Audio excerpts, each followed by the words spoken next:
പഴുത്ത മാങ്ങ അങ്ങനെ തൊലി കളഞ്ഞിട്ടിട്ട് ഇച്ചിരി വെള്ളം ഒഴിച്ചിട്ട് ഒന്ന് തിളപ്പിക്കും. ഒന്ന് നന്നായിട്ടൊന്ന് തിളയ്ക്കുമ്പോൾ ഒരു ചെറിയ വേവ് പോലെ അതിനകത്ത് വരും. അതിനകത്തേക്ക് നല്ലപോലെ ശർക്കരപ്പാനി അങ്ങോട്ട് ഒഴിക്കും.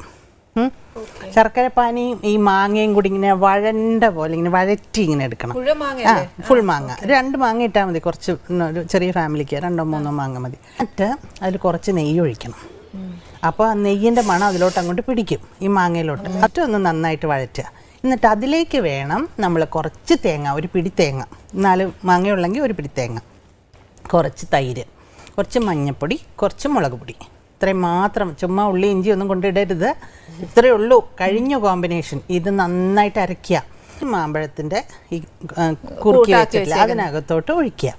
എന്നിട്ട് പ്രത്യേകം ശ്രദ്ധിക്കേണ്ടത് കടുക്, മുളക്, ഉലുവ നെയ്യിൽ തന്നെ വറുക്കണം. വെളിച്ചെണ്ണയിലൊന്നും വറുക്കരുത്.